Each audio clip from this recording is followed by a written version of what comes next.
Hello guys, good morning, good afternoon, good evening. तो आज हम लोग पढ़ेंगे कैसे डेवलपमेंट हुआ है प्रेस का इंडिया में, ठीक है। और वेरियस जो ब्रिटिश ने क्या क्या रेगुलेशंस लगाई, कैसे जो डेवलपमेंट हुआ है प्रेस का, किस तरीके से उसने हेल्प किया इंडिया को राइज नेशनलिज्म में। और ये सारे एस्पेक्ट्स जो है प्रेस रिलेटेड पढ़ेंगे। वेरियस एक्ट्स जो ब्रिटिश के द्वारा जो प्रेस को सप्रेशन करने का, जैसे वर्नाकुलर प्रेस एक्ट है या बाकी चीज़ें, वो पढ़ेंगे। तो अर्लियर 90 में, मतलब 19 सेंचुरी से पहले जो अर्लियर बिगिनिंग थी, जब बिफोर जो कॉलोनियल रूल जो पूरी तरीके से जब इंडिया में इस्टेब्लिश हुआ, उससे पहले प्रिंटिंग प्रेस जो है ना, वो पहले से इंडिया में मर्ज हो गई थी। जो प्राइमरली किसने इंट्रोड्यूस की थी? पुर्तगीज़ और डच ने इंट्रोड्यूस की थी जो पहली। हाँ, लेकिन पहली जो इंडियन न्यूज़पेपर है वो जो है हिकी की बंगाल गेस्टेड, याद रखना, वो लॉन्च की गई थी 1780 में। किसके द्वारा? जेम ऑगस्टस हिकी ने, ठीक है। एक इंग्लिशमैन था, उसने पहली बार ये वीकली जो है, एक वीकली पब्लिशन होता था हफ्ते में कोलकाता में, जो बड़ा ही क्रिटिकल था ब्रिटिश के रूल के लिए, बड़ा ही उनके खिलाफ जो है बातें करता था। इंडियन कंपनी और उसके ऑफिशियल्स के खिलाफ उन्होंने जो गलत काम कर रहे हैं, जो उसकी चीज़, उनको क्रिटिसाइज करता था। ये हफ्ते में आता था। तो ये एक पहली एग्जाम्पल है जो जो जो जो क्रिटिक बना था ब्रिटिश एडमिनिस्ट्रेशन। तो पहली जो है 1780 में आती है, उसका नाम है बंगाल गेस्टेड। समझे? 19 सेंचुरी में देखो बहुत सारी वर्नाकुलर इंडियन प्रेसेस का राइज होता है। वर्नाकुलर मतलब लोकल लैंग्वेजेस, जैसे मराठी है, गुजराती है, बंगाली है, इन लैंग्वेजेस में। तो 19 सेंचुरी में जो है एक्सपेंशनली जो है जो इंडियन वर्नाकुलर प्रेस है वो राइज करते हैं। बहुत सारे न्यूज़पेपर और जर्नल्स कुछ रीजनल लैंग्वेजेस में वो इमर्ज होना स्टार्ट होते हैं, प्रिंट करना स्टार्ट करते हैं, जिससे जो है नेशनलिज्म जो है बहुत ज़्यादा स्प्रेड होता है। रिफॉर्म के आइडियाज़, कौन सी चीज़ ख़राब है सोसाइटी में, कौन सी सही है, क्या रिलीजन हमें बताता है, ये सारी चीज़ें, आइडियाज़ जो हैं वो प्रिंट होने लगे। और ये इन्फ्लुएंस, इसी ने इन्फ्लुएंस किया है डेवलपमेंट जो प्रेस का है ड्यूरिंग इस पीरियड, जो 19 सेंचुरी का पीरियड में बता रहा हूँ, मतलब 1800 से जो स्टार्ट होता है। राजा राम मोहन राय और प्रेस, देखो राजा राम मोहन राय एक प्रोमिनेंट सोशल रिफॉर्मर थे। इनके बारे में हम सोशल रिफॉर्म्स के चैप्टर में पढ़ेंगे। Was one of the first to realise importance of press का इंपॉर्टेंस जो है इन्होंने पहले, ये इन्होंने ही फाउंडेड द बंगाल गेस्टेड, जिसका लेटर नाम दिया गया था जो है संवाद जो है कुमुदी, जो 1821 उन्होंने एडवोकेट किया सोशल रिफॉर्म्स, है ना। इंक्लूडिंग जो है उनकी वजह से जो है एबॉलिशन हुआ था सती का, जो बाद में लॉ पास हुआ था, उनकी कोशिशों के बाद उन्होंने मॉडर्न एजुकेशन को प्रमोट करने की कोशिश की, ठीक है। वो पब्लिश करते थे, बाद में एक प्लेटफॉर्म बन गया जिससे बहुत सारे आइडिया स्प्रेड हुए, ब्रह्मो समाज और सोशल रिफॉर्म मूवमेंट। तो राजा राम मोहन राय जैसे मिरातुल अखबार के मिरातुल है, और भी बहुत सारे अखबार से जो अर्लियर पीरियड में जो है इंडिया में जो प्रोमिनेंट, मतलब जो जिन्होंने जो है बेस सेट किया, समझे, इस तरीके से जो है राइज हुआ। फिर रोल जो है मशीनरीज़ का, जो क्रिश्चियन मिशनरीज इंडिया में आई, खासकर क्रिश्चियन मिशनरीज, समझ रहे हो ना, कि जो लोग इंडिया में कन्वर्ट करने आए, या फिर और कोई सोशल रिफॉर्म्स के चक्कर में आए, या फिर लोगों की मदद करने आए, जैसे भी थे, है ना। उनके दौरान जो है जो बहुत सारी मिशनरीज जो है इंडिया में, उन्होंने अपनी जो है न्यूज़पेपर इस्टेब्लिश की थी, समझे। न्यूज़पेपर इस्टेब्लिश की, और उसके थ्रू जो है वो क्या करते थे, रिलीजियस और एजुकेशनल जो रिफॉर्म्स थे वो लोगों तक पहुंचाते थे, ठीक है। फिर जो है इंग्लिश लैंग्वेज को प्रमोट करना, एजुकेशन, क्रिश्चियन के रिलीजन आइडियाज़ कैसे थे वो प्रमोट करते, उन्होंने सिग्निफिकेंट रोल प्ले किया है। फाउंडेशन जैसे मेजर, जैसे बहुत सारे पाइनियर, जैसे द हिंदू है जो 1878 में फाउंड की थी जी सुब्रमण्यम अय्यर ने, ठीक है। और जो तमिल लैंग्वेज में न्यूज़पेपर थी, बाद में एक मेजर साउथ इंडिया की लैंग्वेज है, उसमें आज इंग्लिश में भी पाइनियर नाम से 1857 में एक और इलाहाबाद यूपी में जो है, जो बाद में जो है एक इम्पोर्टेंट जो है व्हीकल बनी नेशनल मूवमेंट की भी। फिर जो है अकबर आम पंजाब में न्यूज़पेपर थी। अच्छा, फिर एक थी ट्रिबाइन, ट्रुबाइन थी। फिर जो है जैसे दादा भाई नेहरू जी का वॉइस ऑफ इंडिया, जो वॉइस ऑफ इंडिया था, वॉइस ऑफ इंडिया दादा भाई नेहरू जी का था। फिर थे अमृता बाजार पत्रिका, जो शिशिर कुमार घोष है, शिशिर कुमार घोष, जो अमृता बाजार था, अमृता बाजार पत्रिका, जो कौन था, शिशिर कुमार बोस, ठीक है। फिर है इंडियन मिरर, इंडियन मिरर नाम से भी एक थी ना, इंडियन मिरर, देखो इंडियन मिरर, इंडियन मिरर नाम से थी, किसकी थी इंडियन मिरर जो थी, वो थी हाँ N N Sen, N Sen की। फिर केसरी है, जैसे मराठी में जो होती थी केसरी, ये किसकी है ये बताना मुझे, ये बड़ी प्रोमिनेंट है। अच्छा, फिर एक केसरी, ये मराठी लैंग्वेज में थी, मैंने वर्नाकुलर प्रेस का बताया ना आपको। फिर इंग्लिश में थी मराठा, ये सारी बाल गंगाधर तिलक के अंदर थी, ठीक है। फिर थी सुधाकर, थी गोपाल के गणेश अगारकर के अंडर। फिर हिंदुस्तान और एडवोकेट थी जीपी वर्मा, बहुत सारे न्यूज़पेपर्स थे। अब ये न्यूज़पेपर कंटिन्यूसली ये नेशनलिज्म के आइडियाज़, मिलिटेंट नेशनलिज्म के किस तरह लोगों को मोबिलाइज करना है, क्रिटिसाइज़ कर रहे थे गवर्नमेंट को फर्दर। तो गवर्नमेंट को लगा कि हमें इन लोगों पर रोक टोक डालनी पड़ेगी, नहीं तो ये आम जनता को जो है ना एक तरह का क्या कर रहे हैं, इनलाइटन कर रहे हैं कि ये जो गवर्नमेंट है ये हमारे अगेंस्ट है, this British government, they are alien forces, ये हम पे क्या जुल्म कर रहे हैं, ये सारी चीज़ें। तो उसके लिए लाया था सेंसरशिप एक्ट जो है 1799 का। देखो सेंसरशिप एक्ट का जो है ना प्राइमरी पर्पज़ यही था, ये गवर्नर जनरल किसके अंडर आई थी, जॉन एडम के अंदर। जॉन एडम जो था तब जो है गवर्नर जनरल था, इसके अंडर लाई गई थी ये एक्ट, ताकि क्या किया जाए, जैसे मिरातुल अखबार जो राजा राम मोहन राय की थी, मिरातुल अकबर थी, सॉरी मिरातुल अकबर, उसको जो है बैन कर दिया गया था, स्टॉप कर दिया था पब्लिशन इसका।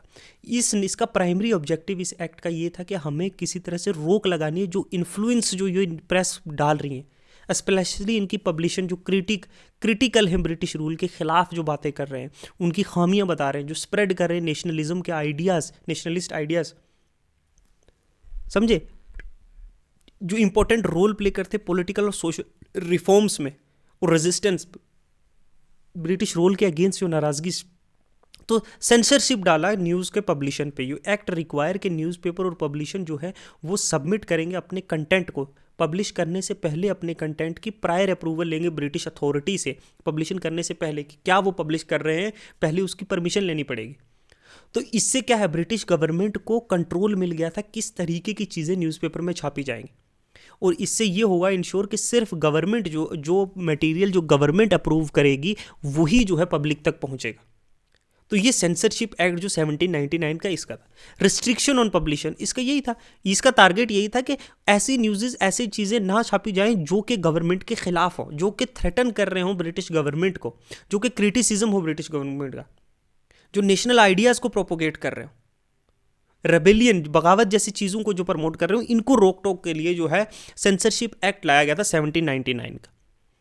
फिर लाइसेंसिंग एक्ट आया, लाइसेंसिंग एंड रेगुलेशन एक्ट जो 1823 का, इंट्रोडक्शन ऑफ लाइसेंसिंग रिक्वायरमेंट, मतलब कि अगर कि लाइसेंस रेगुलेशन सारे प्रिंटर्स के लिए, कोई भी पब्लिशर है वो लाइसेंस लेगा गवर्नमेंट से न्यूज़पेपर पब्लिश करने के लिए, पैराडोकल या पैम्पलेट, किसी तरीके का कोई पोस्टर, कुछ भी। ये ब्रिटिश का डायरेक्ट अटेम्प्ट था कि जो ब्रिटिश कंट्रोल कर पाए कि क्या चीज़ प्रिंट हो रही है और क्या चीज़ सर्कुलेट हो रही है, क्या चीज़ फैल रही है। उसके लिए पहले लाइसेंस लेना करे हुए, मैंडेटरी रजिस्ट्रेशन ऑफ पब्लिशर, कि न्यूज़पेपर या फिर जर्नल्स या कोई भी पीरियोडिकल्स जो भी है वो रजिस्टर किए जाएंगे गवर्नमेंट के अंदर। अथॉरिटी कुड डिनाई, वो मना भी कर सकती है या इसका लाइसेंस रद्द कर सकती है अगर उसे सेडिशन, अगर या गवर्नमेंट के खिलाफ कोई चीज़ या उनकी जो है नाराज़गी ज़ाहिर की, गवर्नमेंट के खिलाफ क्रिटिकल हुए, उनकी कुछ खामियां बताने की कोशिश की। तो ये रजिस्ट्रेशन सिस्टम जो है ब्रिटिश गवर्नमेंट को ये अलाउ करता था कि वो मॉनिटर कर सकता है प्रेस को क्लोजली। तो रेगुलेशन जो लाइसेंसिंग रेगुलेशन ऑफ 1823, सेंसरशिप और कंट्रोल, देखो रेगुलेशन से क्या होगा, गवर्नमेंट को पावर मिल जाएगी कि वो बहुत सारी चीज़ें जो है पब्लिश करने से रोक सकती है, उनके सीज कर सकती है पब्लिकेशन जो मटीरियल, प्रिंटर्स, ये सब चीज़ें। तो गवर्नमेंट ने heavy penalty on non compliance, कि अगर पब्लिशन जो है वो बिना लाइसेंस के ये इंगेज होता है और अनअप्रूव्ड वो कंटेंट जो ब्रिटिश के द्वारा कहा गया है कि इसको नहीं प्रिंट करना करता है, तो उन पे पेनल्टी, फाइन हो सकती है, उनकी प्रॉपर्टी को जब्त किया जा सकता है, उनकी पब्लिशन को बंद किया जा सकता है, और एक्सट्रीम केसेस में तो पब्लिशर और एडिटर्स को जेल भी भेजा जा सकता है, समझे। तो लाइसेंसिंग रेगुलेशन एक्ट जो 1823 का था, ये एक्चुअली जो लाइसेंसिंग एक्ट था ये जॉन एडम के अंडर आया था, सॉरी जॉन एडम्स के अंदर, ठीक है। लेकिन जो सेंसरशिप एक्ट था, ये जो सेंसरशिप एक्ट था ये वेलेस्ली के टाइम का है, ठीक है, ये वेलेस्ली के टाइम का है, ओके। इस तरीके से फिर क्या आया, फिर आया जो है द प्रेस एक्ट ऑफ 1835, जो मेटकैल्फ एक्ट भी कहते हैं क्योंकि ये तब गवर्नर जनरल था, ठीक है।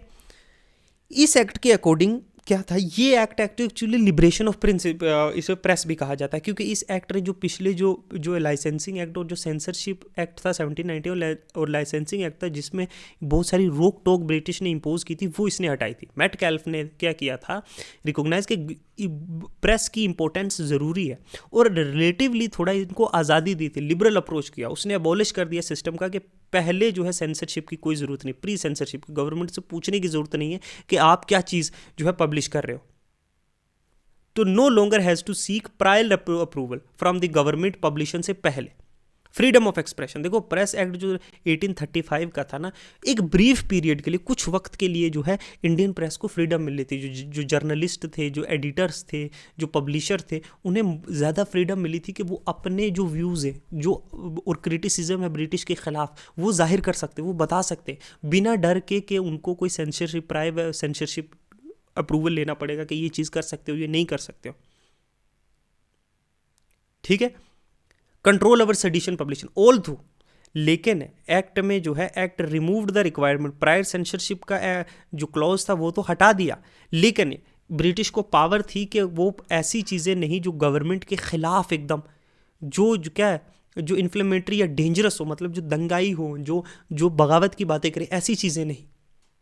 गवर्नमेंट ऐसी पब्लिशन के खिलाफ जो है एक्शन ले सकता है। अगर वो जो है बगावत की बातें कर रहे हैं या फिर कोई अनरेस्ट की बातें कर रहे हैं, हड़ताल की, ऐसी चीज़ें हैं ना, तो पब्लिशन जो प्रिंटर है उसको ये चीज़ें नहीं करनी। ठीक है, लेकिन ये सारी चीज़ें पब्लिशन के बाद होती थी, प्रायर नहीं होता था ना, चेक नहीं होता था। फिर आता है लाइसेंसिंग एक्ट जो 1857 का। देखो ये आया था जब 1857 का रिवोल्ट हुआ था ना, उसके बाद जो है जो रेबेलियन हुआ था 1857 का, जो सिपाही म्यूटनी हुई थी, तो इससे जो है थोड़ी और रेगुलेशन डालने के लिए, सेंसरशिप डालने के लिए पब्लिशन पे, इंडिया पे ब्रिटिश ने जो है सप्रेस करने के लिए नेशनलिस्ट सेंटिमेंट्स हैं, जो ऐसी बगावत की चीज़ें, उसके लिए ये एक्ट पास किया था। फिर रजिस्ट्रेशन एक्ट आता है। ठीक है, ये रजिस्ट्रेशन एक्ट 1867 का। देखो ये एक्ट रिक्वायर्ड है कि जितने भी न्यूज़पेपर हैं, जितने भी पब्लिशर्स हैं इंडिया में, उन्हें रजिस्टर्ड करना पड़ेगा। फिर से वही बात है गवर्नमेंट के साथ। तो जो रिस्ट्रिक्शन पहले मेटकैल्फ ने हटाई थी वो दोबारा से आ गई कि हर बुक न्यूज़पेपर जो प्रिंट हो रहा है उसके ऊपर पब्लिशर का नाम होना चाहिए, कहाँ पे वो पब्लिश हुई है, वहाँ पे एडिटर प्रिंटर जो है उनका टाइटल और फ्रिक्वेंसी ऑफ पब्लिशन कब होती है। लोकल डिस्ट्रिक्ट, देखो डिक्लेरेशन जो बनाना पड़ेगा लोकल डिस्ट्रिक्ट मजिस्ट्रेट के पास या गवर्नमेंट अथॉरिटी के पास। कोई भी चेंजेस हो रही है इन्फॉर्मेशन में, वो गवर्नमेंट को नोटिफाई करनी पड़ेगी। एक कॉपी जो है वो लोकल गवर्नमेंट को सबमिट करनी पड़ेगी विद इन द मंथ, जो पब्लिश की जा रही है किताब या कुछ। कोई डायरेक्ट, देखो unlike some of the press act जो जैसे प्रेस एक्ट 1865 का डिड नॉट इमीडिएटली इम्पोज, कोई डायरेक्ट जो है सेंसरशिप जो पेनल्टी नहीं डाली, जो कंटेंट जो न्यूज़पेपर में आप पोस्ट कर रहे हो, लेकिन इसका पर्पस था कि जो ऑफिशियल रिकॉर्ड है पब्लिशन की वो रेगुलरली मॉनिटर होंगे कौन पब्लिश कर रहा है। ठीक है, आइडेंटिफिकेशन कि कौन कौन ओनर है, ओनर कौन है इस बात का। ठीक है, इस प्रेस का जो है जो रजिस्टर की जाएगी ताकि इसका पता चले कि भाई ओनर है कौन, जो प्रेस जो ये चीज़ें पब्लिश कर रहा है। ठीक है, स्पेशली जो है जो चीज़ें क्रिटिकल हैं ब्रिटिश रूल के अगेंस्ट, तो मॉनिटर कर सकते हैं ना, टारगेट कर सकते हैं उस पब्लिशर और एडिटर को जो ऐसे सेडिशन की चीज़ें डालेगा, क्योंकि हमें पता है कि इस न्यूज़पेपर का मालिक कौन है, कौन एडिटर है, कौन पब्लिशर है। ठीक है, तो यहाँ पे creation of national registrar for publication, मतलब इस एक्ट ने, जो रजिस्ट्रेशन एक्ट है, इसने एक नेशनल रजिस्ट्रार किया कि जितने भी न्यूज़पेपर है इंडिया के उन सबको वहाँ पे लिखा गया, रजिस्टर्ड किया गया, पूरी लिस्ट बनाई गई कौन एक्टिवली पब्लिश कर रहा है, ताकि कॉलोनियल अथॉरिटी जो है वो ट्रैक रख सके कि कौन सी प्रेस अगर कोई गड़बड़ करेगी तो एक्शन ले सकते हैं। समझे।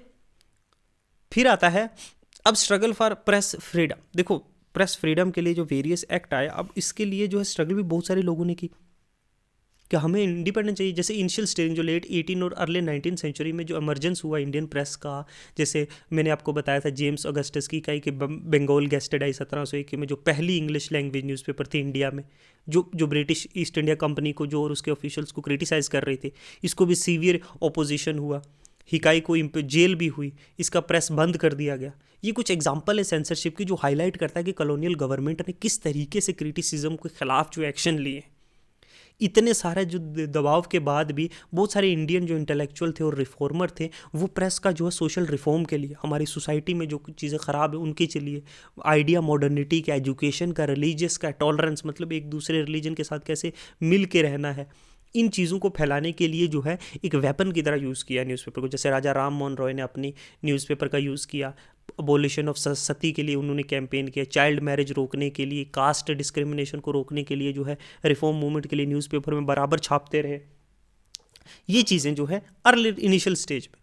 फिर जो है लेटर स्टेज में जो है जब 90s में जो है नेशनलिज्म राइज पे हुआ, तब जो है जैसे बाल गंगाधर, लाला लाजपत राय, सुब्रमण्यम अय्यर जैसे लोगों ने जो है न्यूज़पेपर का यूज़ करके एक प्लेटफॉर्म की तरह जो है ब्रिटिश के अगेंस्ट जो है उनकी ऑपरेशन के अगेंस्ट सेल्फ रूल के लिए प्रमोट करने के लिए जो है अपने आइडियाज़ को जो है न्यूज़पेपर में पब्लिश किए।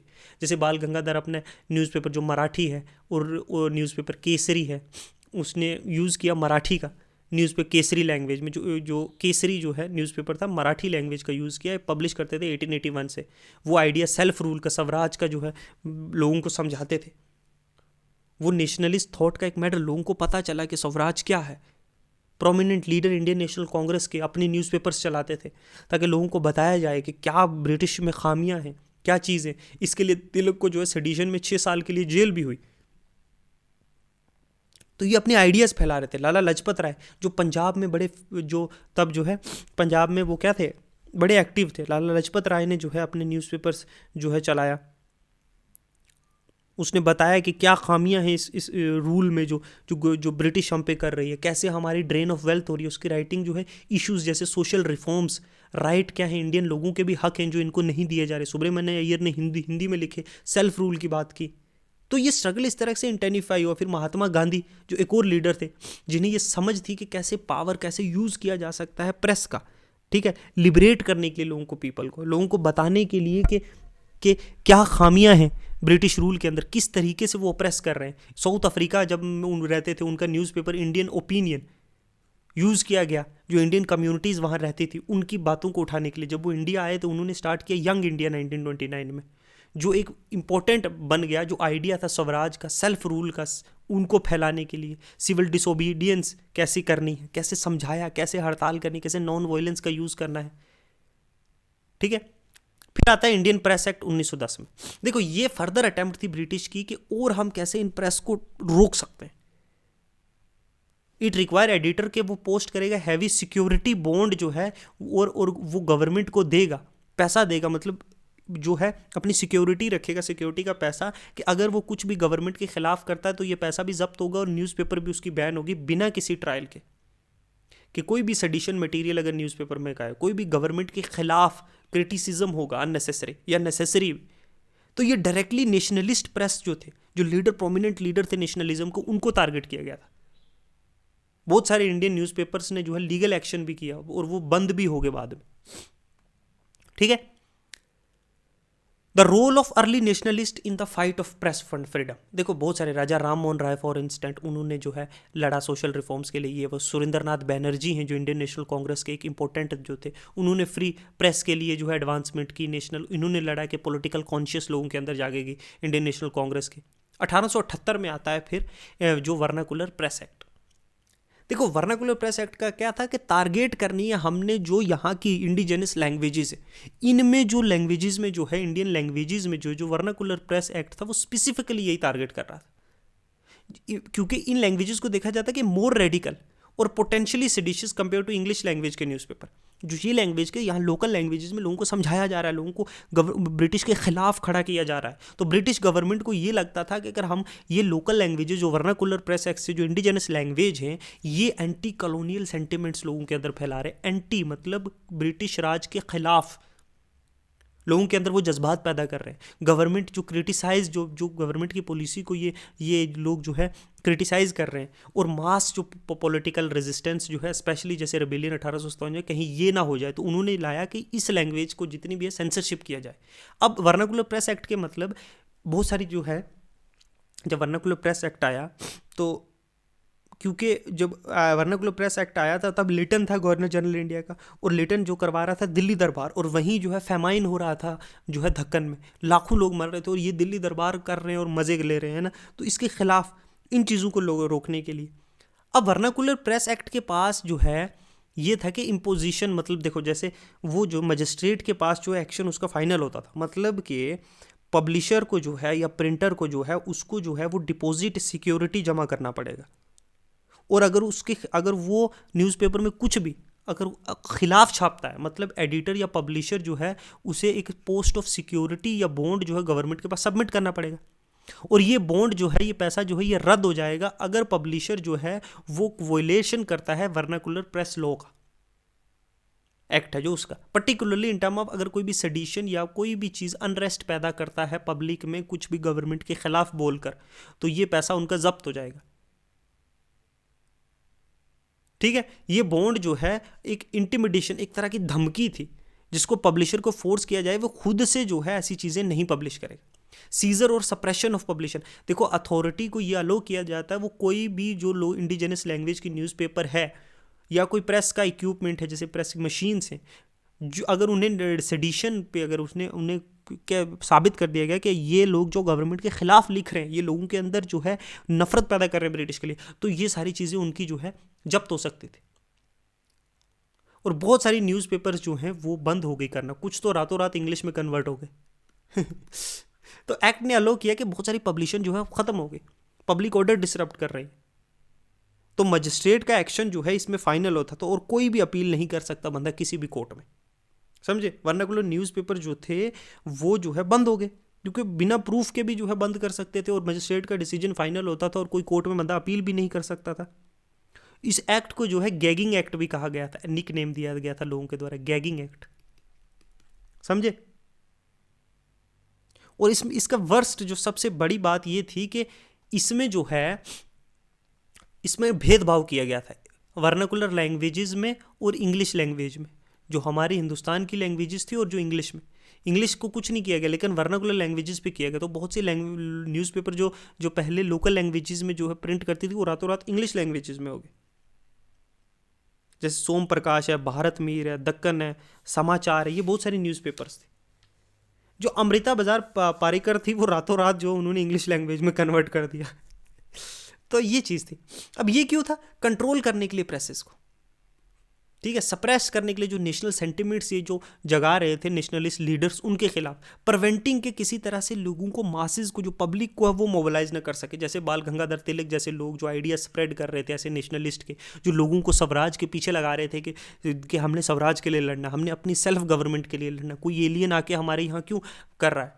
उनका अरेस्ट भी हुआ इसी कारण 1908 में, उनकी प्रेस को क्लोजर इन इस पब्लिशन उसको बंद कर दिया गया ब्रिटिश गवर्नमेंट के द्वारा। तो ये तरीके हुए, ये वर्नाकुलर प्रेस एक्ट में। फिर 1908 में जो है आता है जो newspaper incitement of offence act 1908 का। ये एक्चुअली जो है ये एक सिग्निफिकेंट पीस ऑफ लेजिस्लेचर जो पास किया था ब्रिटिश कॉलोनियल गवर्नमेंट के द्वारा इंडिया में, कि जो कुछ बची हुई प्रेस फ्रीडम है उसको भी ख़त्म करने के लिए। क्योंकि अब ये दौर वो था जब क्या हुआ, बंगाल पार्टीशन हो चुका है, स्वदेशी मूवमेंट चल रही है, तो नेशनलिज्म बड़ा राइज पे था, मिलिटेंट नेशनलिज्म राइज पे था। तो ये आइडियाज़ ज़्यादा स्प्रेड ना हो, जो सेल्फ रूल और इंडिपेंडेंस के आइडियाज़ और स्प्रेड ना हो, तो फर्दर कर्टेल करने के लिए, ताकि कोई भी क्रिटिसिज्म ना हो गवर्नमेंट का, लोगों तक फैले ही ना बात, उसके लिए जो है ये लाया गया था इंसाइटमेंट एक्ट 1808। फिर जो है इंडियन प्रेस एक्ट भी आता है 1910 में, ठीक है।